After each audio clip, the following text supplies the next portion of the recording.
Coach, looking at McNeese State and comparing it to last year, what differences do you see that stand out to you? Comparing McNeese to McNeese last year,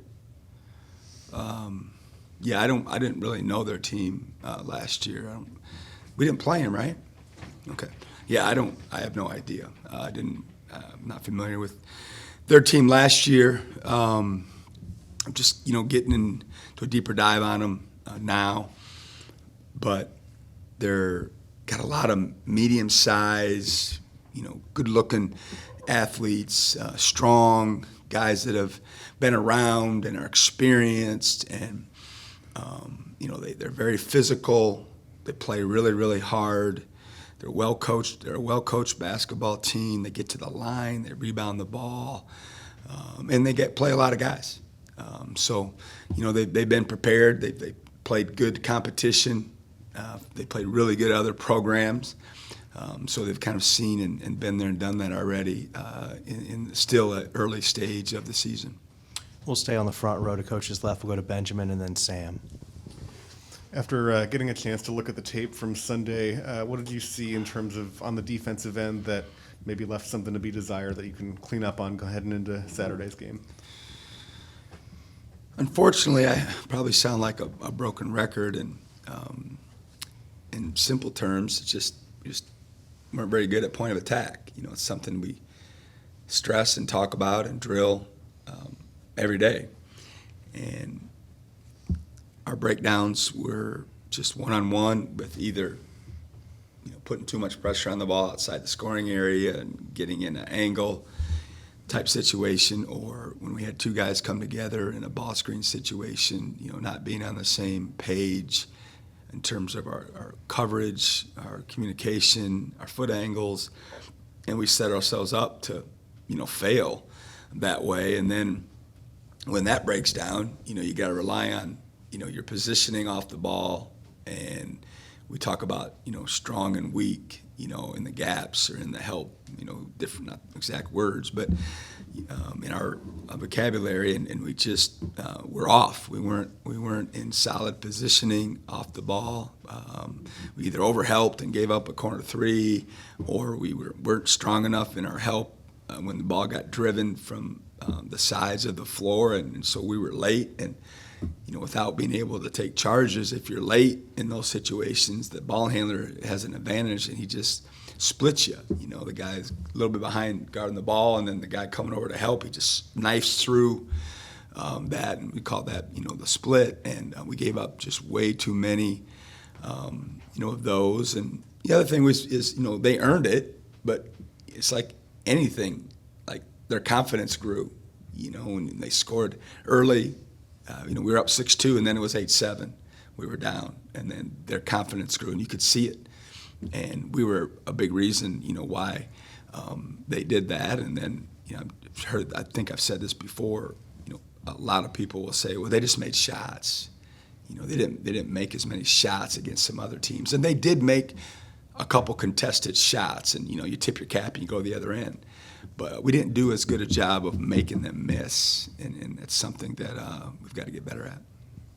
Yeah, kind of just on that with the defense, now that you're a month and change into this season, has the defensive performance been about what you expected from this group, or better or worse, or just kind of about the same? I don't put, we spend a lot of time, or our staff does, just, knowing where we're at, what's effective, what's not, from a numbers perspective, analytically. But I don't have in my mind, okay, I want to be a top 20 or top 50, in this area or that area.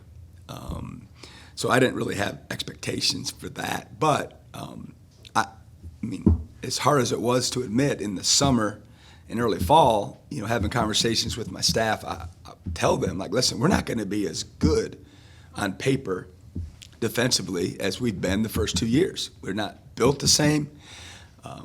We're just not. And just after getting to know our players and our personalities and their mindsets and how they work and function, it just didn't look like it was going to be that way. But I said we're going to be a much better offensive team, on paper than we've had. And fortunately or unfortunately, I've turned out to be correct that way, because our offense is much better in terms of efficiency, in terms of effectiveness.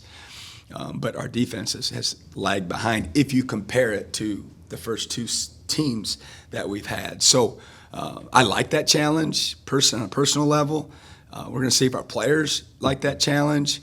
I thought maybe we had made some big strides, with the Pittsburgh game and how we rallied and played so well. But again, we talked human nature last time we were in this room, and that came into play, and it'll continue to come into play because we're not going to play in front of our home crowd, every time we play basketball, and so we're going to have to be motivated by other things. We'll go to Jacob to Coach's right. Coach, obviously the game on Saturday is a neutral site game, but you'll have a home crowd advantage. You'll have a home crowd advantage. What's it like kind of playing in those neutral site atmospheres and across Mississippi and Jackson, South Haven? Yeah, it's just a different feel. It's a different feel than playing a true road game. It's a different feel than playing at the Hump.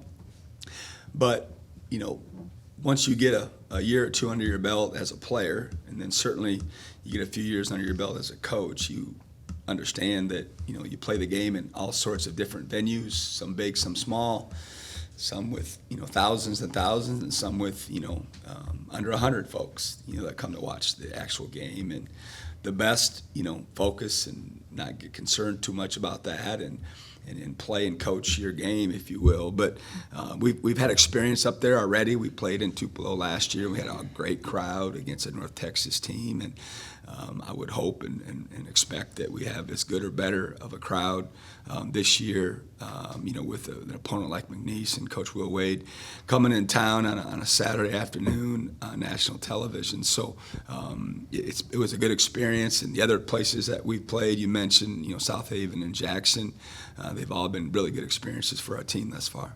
We'll go back to Paul, and then we'll go to the cameras. Coach, we've talked a lot about Keyshawn Murphy and his progress this year. And obviously you're around the guys a lot in the summertime now with the new rules and being able to practice them. But was there a moment, I guess, back this summer when you started watching him in practice and you thought in yourself, okay, this is a different guy. This is a different feel than what I've seen. Was there a particular moment, or was it just a steady progression thing? Yeah, I wish I had a great response and story about that, but it's more just his body of work. You go through the summer workouts and even the fall, and certainly as coaching staff, we talk a lot about that day's work and who looked good, and there's an excitement up in our office about the consistency of Murphy's daily approach and his productivity. More importantly, just we stat everything, and we share that with our players. We post it. They know, what they're shooting, what they're not, how they're rebounding it percentage-wise, turnovers, assists, all the things that we all look at during the games. And so he just was a leader amongst our team, all summer long, and everybody could sense it. Everybody could see it. The players, they all knew, man, he's going to have a breakout year, and he's going to get, if he can get practice onto the floor. And I know you didn't ask me about it, but, he didn't have as good a game, against Prairie View. But he kind of had some bad luck, to be honest with you. As I watched the film, he had 2 fouls in the first, I don't know how many minutes that he was on the floor, and man, they were tough. I mean, the one, there was a layup, and he came in there late to attempt the shield maybe, and his hands didn't get up, and, he may have, touched the guy, and, but it looked like a foul. I don't know why they called it, but it had no bearing on it was just a bad luck, bad positioning. And then the next foul was a guy was dribbling the ball down the court, and Murphy's running back, and the guy noticed him, and he stopped, right? And he did the okie-dokie and got him on his back a little bit. And so it was like, man, it was a tough break, and we really needed him, because we're, with the thought of him maybe not playing. And so that put us in a bind, and it put him in a bind. And then in the second half, he just couldn't get it going. Cameras in the back. Coach, two different kind of games when you look at Prairie View as well, going now against a tough Will Wade McNeese, tournament-style team. What's going to be really the key for you guys to get a hot start against them and try and set the tone in the game on Saturday? Yeah, as we just talked about, we're best when we have a defensive mindset, when we're trying to, establish ourselves on that end of the floor and, it's always a battle of wills, right? Our will as a unit against their will. And I think this game, that's what will happen is, who's going to impose their will, first, most, will end up, winning the game. And for us, that's where it starts. It's just establishing ourselves with being tough on the ball and being in the right position and just, trying to get multiple stops. It requires multiple efforts. And I think at the end, that and just, being relentless, in the rebounding game will end up being, two big factors in the game. We'll go back to Benjamin, and then we'll go to David and Jacob to wrap us up. I just wanted to see if you had an update on Kanye Clary. I guess I would describe him as he's out indefinitely. The SEC ACC Challenge is a week in the rear view now, but after looking at where the SEC stands in the voting polls and the net rankings and now how they dominated the ACC, is the league playing what you and your peers expected it to be this year? All I know is in the summer and the recruiting trail, I would sit next to different coaches, and I'd be like, seeing how everyone did well recruiting and who they had coming back and, different coaches that were hired. And I would ask buddies of mine, like, think about this. Just look around, and look at these programs. Which coach in here that's a part of, whatever program it was in the SEC doesn't think they've got a real chance to be in the NCAA tournament? And that was a scary thought because you start naming them off even in the summer when you're recruiting and, you're on the floor. And, there wasn't many people that, said, I can't come up with one. Maybe, one of the guys I asked that to, blurted out a program or two, but I had an argument for it. I'm like, really? Like, they got this guy, and blah, blah, blah, blah. And that tells you that, when you're in the road in the summer, there's some long days when you have those kind of conversations. But, so, I guess from my perspective, like, going into it, that's what I said to people is, I don't know.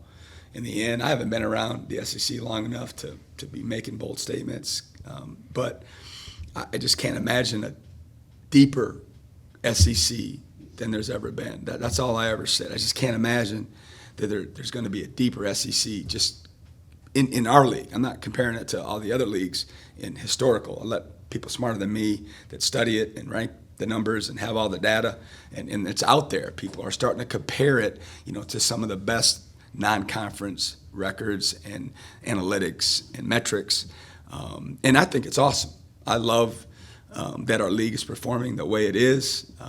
I enjoy rooting for the other programs because the obvious is, it's all about the opportunities that you have or don't have once you get into league play, and there's only a few weeks left. Everyone's got 3 or 4 games left before we have to start playing each other. And, I'm keeping my fingers crossed that we all, especially the Bulldogs, finish this non-conference of the portion, finish it well. Coach, when Cam's kind of got that point forward label now on him with his passing and ball handling ability, is that something, I'm just curious, is that something you saw in him when you first arrived here, or is that just kind of progressed over time? Yeah, it's progressed. I can't tell you that watching film of him before I coached him, or even in the spring and summer, that was in the back of our minds that, hey, we're going to build a package for Cam and let him be the decision maker, handler. But just over time, he started developing, and we had some injuries our first year out front, and we were a little light at some ball handling duties, and we started messing around with DJ and Cam being, that position. And DJ obviously had played a different position than Cam most of his life, so he was a little more, familiar with doing that kind of thing. But and then once we started toying with it, we was like, wow, he's pretty good at this. And so it's just developed over time, and it's fun. He likes to do it. We like to do it. Hopefully that'll continue for us. All right. Thank you, guys. We'll see you in Tupelo. Appreciate it. Yep.